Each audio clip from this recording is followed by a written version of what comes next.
లూకా సువార్త అధ్యాయము 12 వచనములు 49 నుండి 53 వరకు. లూకా సువార్త అధ్యాయము 12 వచనములు 49 నుండి 53 వరకు.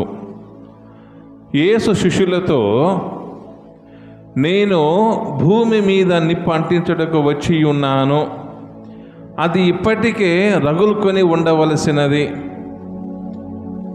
నేను శ్రమలతో కూడిన జ్ఞానస్నానము పొందవలెను, అది నెరవేరునంత వరకు నా మనస్సునకు శాంతి లేదు. నేను భూమి మీద శాంతి నెలకొల్పుటకు వచ్చి తినని మీరు తలంచుచున్నారా? లేదు, విభజనలు కలిగించుటకే వచ్చి తినని మీతో చెప్పుచున్నాను. ఇక నుండి ఒకే ఇంటి యందు 5 ఉన్నచో వారిలో 3 వ్యతిరేకముగా 2, 2 వ్యతిరేకముగా 3 విరోధులగుదురు.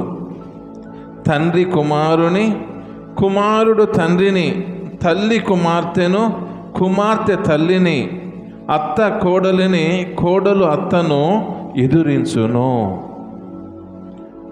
ఇది క్రీస్తు శుభవార్త. క్రీస్తు మెస్తు కలుగును గాక.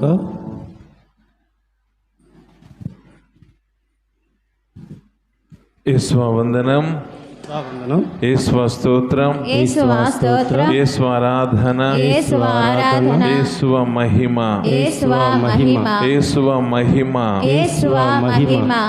క్రీస్తునాథుని యందు ప్రియ సహోదరి సహోదరులారా, జీవితం అనే ఈ యాత్రలో మనమందరము కూడా క్రీస్తు సిలువను పట్టుకొని ఆయన మహిమ మన కుటుంబాలపై, తోబుట్టువులపై, రక్త సంబంధీకులపై దేవుని కృప ప్రవహించాలి, ఆశీర్వచనముగా ఉండాలి అని మనమందరము ఈ ఉదయకాల సమయాన దేవుని సన్నిధిలో ఉండి ప్రార్థన చేస్తూ ఉన్నాం. ఈనాడు సామాన్య 20వ ఆదివారం. ప్రతి ఆదివారము దేవాలయానికి వచ్చినప్పుడు దేవుని వాక్కు మనందరికీ కూడా ఉపశమనాన్ని, ఓదార్పును, బలహీనముగా గాయపడినటువంటి ప్రతి మనిషికి, ప్రతి మనసుకు దేవుడు దివ్య ఔషధములాగా తన దివ్య వాక్కు చేత, దివ్య సప్రసాదము చేత మన అందరినీ కూడా బలపరుస్తూ ఉన్నారు, ఆశీర్వదిస్తూ ఉన్నారు. దీనిని నమ్మాలి అంటే మనమేమి చేయాలి? ఈనాటి మొదటి పఠనము ఎంతో చక్కగా మనము ఇర్మియా గ్రంథము నుండి విని ఉన్నాము. ఇర్మియా దేవుని చేత ఎన్నుకొనబడినటువంటి ప్రవక్త. దేవుని చేత ఎన్నుకొనబడినటువంటి ప్రవక్త అయినప్పుడు ఆయన మనందరి వలె అతి సామాన్యమైనటువంటి శరీరాన్ని కలిగి ఉన్నాడు. దేవుని యొక్క ప్రవక్తలు, దేవుని వాక్కును నమ్మేవారు, దేవుని వాక్కును బోధించే వారికి ప్రభువు ఉన్నతమైనటువంటి శరీరాన్ని కానీ, లేక గొప్ప ఆస్తి ఐశ్వర్యాలు కానీ ఇస్తాడని మనము అనుకోవలదు. ఎందుకనగా దేవుని ప్రవక్తలు దేవుని చేత ఎన్నుకొనబడి అతి సామాన్యమైనటువంటి జీవితాల నుండి ప్రభువు వారిని ఉన్నతముగా దీవించి ఉన్నాడు. ఈనాడు ఇర్మియా ప్రవక్త ఒక దేశ రాజు వద్దకు వెళ్ళి అంటూ ఉన్నాడు, అయ్యా, నీ రాజ్యములో అవినీతి అనేది నిండుగా ఉంటూ ఉంది. నీ రాజ్యములో, నీ పరిపాలనలో ప్రజలకు సరైనటువంటి న్యాయము అందటము లేదు. ప్రభువు నా ద్వారా నీకు బోధిస్తూ ఉన్నాడు. నీవు నీతిమంతమైనటువంటి మార్గాన్ని ఎంచుకుంటేనే తప్పితే నేను నిన్ను క్షమించను అన్నప్పుడు వెంటనే రాజుగారికి సంతోషం వస్తుందా, కోపం వస్తుందా? అది మహాకోపం కాదు, అది ఉగ్ర కోపం. ఉగ్రరూపం దాల్చినటువంటి కోపం. కొంతమందిని చూస్తాం ఇంట్లో మామూలుగానే మాట్లాడతారు, పొయ్యి కొద్ది ఏమవుతుంది, కోపము లోపట పెరుగుతూ ఉంటుంది. గొంతు ఏమైంది, ఇంకా ఒక స్థాయి, రెండో స్థాయి, ఇక మూడో స్థాయి, తర్వాత ఏమైంది, పళ్ళాలు విసిరేస్తారు, ఆ చెంప ఈ చెంప కొట్టుకుంటారు. ఒక 3 నిమిషాల తర్వాత మళ్ళా సమాధానంగా ఉంటారు.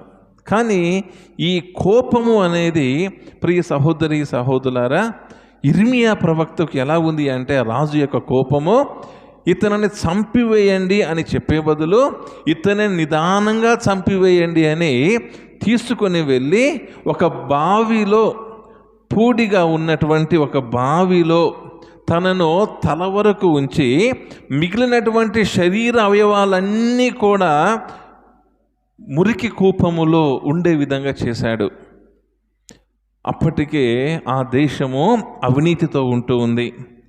ఉన్నటువంటి ఆ సమయంలో ఒక దైవ భక్తుడు ఎబెద్నెరు రాజు వద్దకు వెళ్ళి, అయ్యా, ఈ జనులు చెడ్డ పని చేసిరి, మీరు ఇర్మియాని బావిలో పడవేసిరి, నగరమున ఆహారమైపోయినది కనుక బావిలో ఆకలితో అతను చచ్చునని చెప్పాను. ప్రియ సహోదరి సహోదరులారా, దేవుని యొక్క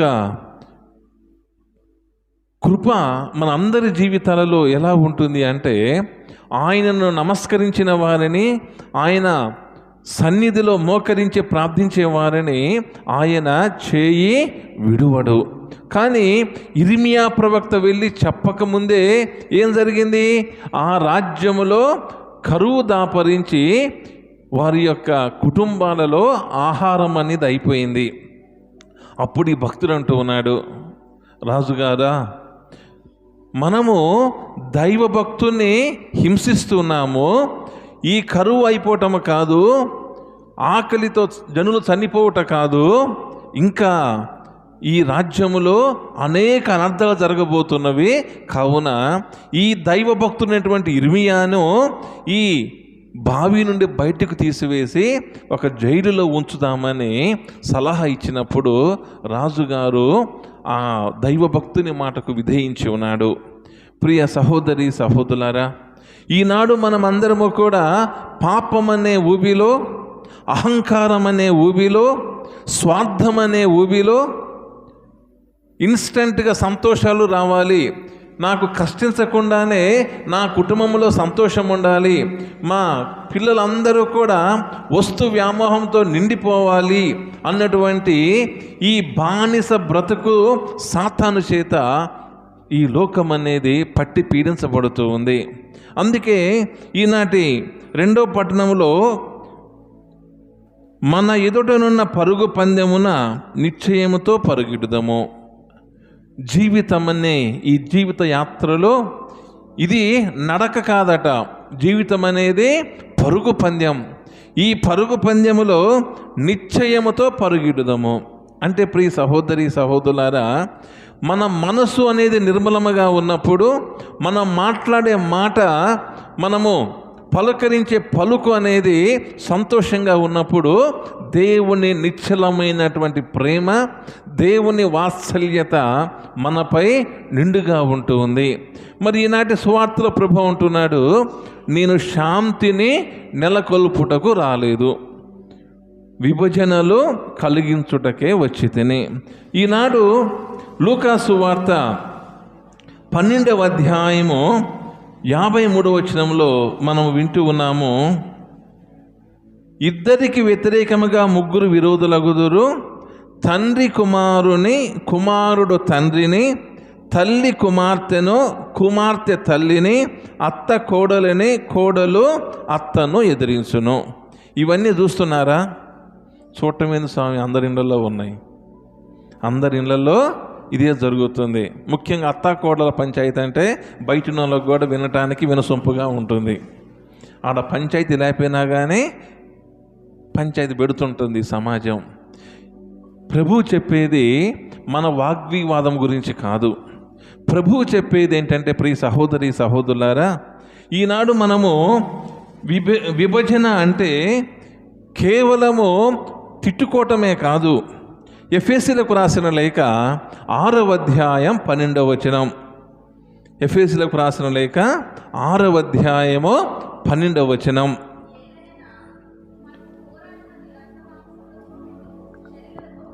ఏలైనా మనము పోరాడునది ఈ శరీరముతోటి, ఈ ఆకలితో కాదు,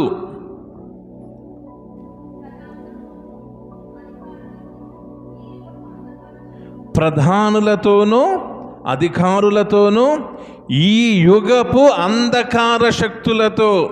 ఏంటండి? ఈ యుగపు అంధకార శక్తులతో, ఆకాశమందలి దురాత్మలతోనూ మనము పోరాడుచున్నాము.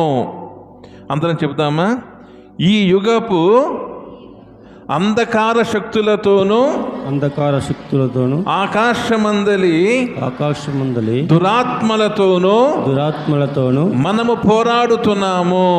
పోరాడుతున్నాము. అవును ప్రియ సహోదరి సహోదరులారా, ఇప్పుడు మనము ఎవరింటిలో పట్టినా, ఏ చేతిలో పట్టినా కానీ సెల్ ఫోన్ లేకపోతే కాలము ముందుకు పరిగెట్టలేదు. 10 సంవత్సరాల క్రితము అందరి చేతులలో చిన్న చిన్న ఫోన్లు ఉన్నాయి. ఇప్పుడు అందరి చేతులలో ఎలాంటివి ఉన్నాయి? పెద్ద పెద్ద ఫోన్లు ఉన్నాయి. ఈ పెద్ద పెద్ద ఫోన్లు అవసరమా అంటే అత్యవసరమే. ఎందుకంటే ప్రపంచంలో ఎక్కడ జరిగినటువంటి సమాచారము మన చేతిలో, మన వద్దకే వార్త అనేది వస్తుంది. అవసరమే. కానీ ఈ అవసరం అనేది ఆశగా, అత్యాశగా మనలో కోరికలు అనేవి వెదజల్లుతూ ఉన్నాయి. ఈ యుగపు అంధకార శక్తి ప్రియ సహోదరి సహోదరులారా, 10-15 సంవత్సరాల క్రితము ప్రతి ఒక్క ఇంటిలో టీవీ ఉంటే ఏమనేవారంటే ఒక ఈడియట్ బాక్స్ అనేవారు. అంటే ఆ రోజుల్లో అందరూ కూడా టీవీకి అతుక్కుని పోయి చూసేవారు అనేవారు. కానీ ఈ రోజుల్లో ఏమంటున్నారో తెలుసా? ఈ యుగపు అంధకార శక్తి అనేది, సెల్ ఫోన్ ప్రపంచం అనేది ఈ యుగపు అంధకార శక్తిగా మారుతుంది. ఇది ఎలా మారుతుందో మనమందరం కూడా నేర్చుకుందాం. మరణించినటువంటి ఫ్రాన్సిస్ పాపు గారు, మిగిలినటువంటి ఇతర పాపుగారులు చెప్తున్నటువంటి అంశం ఏంటంటే, ఈ యుగములో మనము జీవిస్తున్నటువంటి ఈ 21వ శతాబ్దంలో మనిషిలో పాపం అనే గుణము, నేను పాపము చేస్తూ ఉన్నాను, నేను పాపిని అన్నటువంటి ఈ లోతైనటువంటి భావన మానవాళి విడిచిపెట్టేసింది. ఎందుకంటే నేను చేసేది చిన్న తప్పే కదా, ఈ తప్పే ఉందిలే, ఇది కూడా తప్పేనా, ఇది కూడా ఒక తప్పేనా అన్నటువంటి భావన ఈనాటి సమాజంలో మనందరిలో, మేల చెరువులోనే కాదు, యావత్ సమాజం అంతా కూడా ఏమైంది? ఈ నేను పాపము చేయటం లేదు, నేను పాపిని కాదు అన్నటువంటి ఆలోచన మనిషిలో వచ్చింది. ఈ ఆలోచన వచ్చిన తర్వాత ప్రియ సహోదరి సహోదరులారా, మనిషి కనుక్కున్నటువంటి రెండవ మార్గం ఏంటో తెలుసా? సరే, తెలిసి తెలియక చిన్న చిన్న పాపాలు చేశాను కాబట్టి దాన ధర్మాలు చేస్తే పాపం పోతుంది, దాన ధర్మాలు చేస్తే పాపము పోతుంది. 1000 రూపాయలు కొట్టేసిన దగ్గర 10 రూపాయలు చందా ఇస్తే పాపం పోతుంది అన్నటువంటి ఆలోచన ఈనాటి సమాజంలో వస్తూ ఉంది. ఉదాహరణకి అవినీతికి వ్యతిరేకంగా నిలబడితే, సమాజంలో అవినీతికి వ్యతిరేకంగా నిలబడేవారు ఏమైపోతున్నారు? ఈ రోజుల్లో ఒంటరిగా నిలబడిపోతూ ఉన్నారు. అంటే ప్రియ సహోదరి సహోదరులారా, అవినీతి చేసేవారిని ప్రోత్సహిస్తున్నామని కాదు, కానీ అవినీతిని పోరాడినందుకు, అవినీతి ఇలా చేయవద్దని చెప్పినందుకు ఈ సమాజం వారిని ఒంటరి వాళ్ళను చేస్తుంది. రెండవదిగా ఆకాశమందలి దురాత్మలు, వాటితో మనము పోరాడుతున్నాము. వాటితో మనం ఏం చేస్తున్నాము? పోరాడుతున్నాము. ఈ ఆకాశమందలి దురాత్మలు అంటే సాతాను శోధన. కుటుంబ జీవితంలో భర్త భార్య కలిసికట్టుగా తిరుకుటుంబం వలె ప్రార్థిస్తూ సంతోషంగా జీవించాలి. ప్రార్థించే పదం ఎప్పుడో మర్చిపోయి సంతోషం కావాలని కోరుకుంటున్నాం. భర్త భార్య కష్టించాలి, పిల్లలకు ఆదర్శంగా ఉండాలి అంటే భర్త కానీ భార్య కానీ తన తోబుట్టువులు కానీ ఈ రోజుల్లో సాతానుకు లోబడి ప్రార్థనను మరచి, దైవ భయాన్ని మరచి, మాకు ప్రార్థన లేదు సంతోషంగా ఉంటాము అనుకుంటూ ఉన్నారు. కానీ ఈనాటి రెండో పట్టణం ఏం చెబుతుంది? మనము పరిగెడుతున్నటువంటి జీవితంలో మనము నిశ్చయముగా పోరాడాలి అంటే దైవ శక్తి అనేది అవసరం. మరలా దేవుని వాక్కు విందాం. ఎఫెసీయులకు రాసిన లేఖ 12వ అధ్యాయంలో ఏం చెబుతుంది? మనము పోరాడేది ఈ శరీరంతో కాదు, దుష్ట ఆత్మలతో, ఈ యుగాంతపు అంధకార శక్తితో. దీనిని మనము ఎలా జయించాలి? ఈ ప్రశ్నకు సమాధానం ఏంటి అని 13వ వచనములో మొదటి వాక్యం విందాం. కనుక మీరు దేవుని పూర్ణ కవచమును ధరింపుడు. అందరం చెప్దామా? కనుక మీరు దేవుని పూర్ణ కవచమును ధరింపుడు.